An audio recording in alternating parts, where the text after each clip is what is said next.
സീനായിയുടെ കഥ ആരംഭിക്കുന്നത് ഏകദേശം 3500 വർഷങ്ങൾക്ക് മുമ്പാണ്.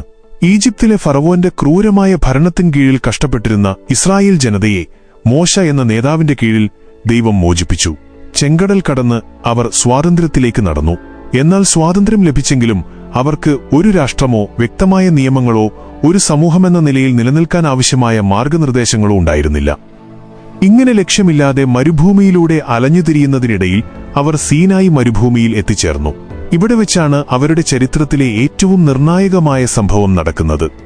സീനായി പർവ്വതത്തിന് താഴെ ഇസ്രായേൽ ജനത തമ്പടിച്ചു. മോശ മാത്രം മലമുകളിലേക്ക് കയറിപ്പോകാൻ ദൈവത്താൽ തിരഞ്ഞെടുക്കപ്പെട്ടു. മോശ പർവ്വതത്തിലേക്ക് കയറിയപ്പോൾ അത്ഭുതകരമായ ഒരു കാഴ്ചയായിരുന്നു താഴെയുണ്ടായിരുന്നത്. പർവ്വതം കനത്ത പുകയാൽ മൂടപ്പെട്ടു. ഇടിമിന്നലുകളും ഭയപ്പെടുത്തുന്ന ശബ്ദങ്ങളും അതിനെ വിറപ്പിച്ചു. ആ കാഴ്ച ദൈവത്തിന്റെ ശക്തിയുടെയും സാന്നിധ്യത്തിന്റെയും പ്രതീകമായിരുന്നു. ദിവസങ്ങൾ നീണ്ട കാത്തിരിപ്പിന് ശേഷം മോശ 2 കൽപ്പലകകളുമായി മലയിറങ്ങി വന്നു.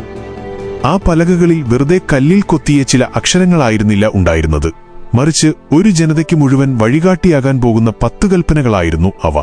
മോഷണം നടത്തരുത്, കൊലപാതകം ചെയ്യരുത്, അസത്യം പറയരുത് തുടങ്ങിയ അടിസ്ഥാന നിയമങ്ങൾ മുതൽ ദൈവത്തെ എങ്ങനെ ആരാധിക്കണം എന്നതുവരെയുള്ള കാര്യങ്ങൾ അതിൽ ഉൾപ്പെട്ടിരുന്നു.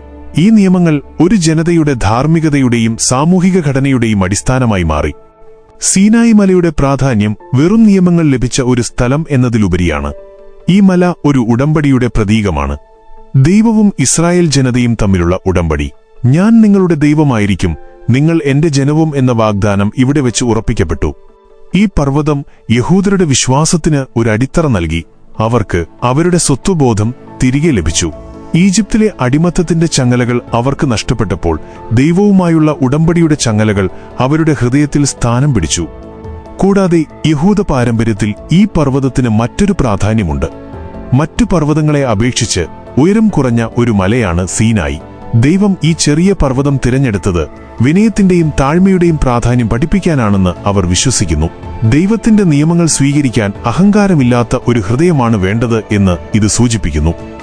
നൂറ്റാണ്ടുകൾക്ക് ശേഷവും സീനായി മല ആ പുരാതന സംഭവങ്ങളെ ഓർമ്മിപ്പിച്ചുകൊണ്ട് തലയുയർത്തി നിൽക്കുന്നു.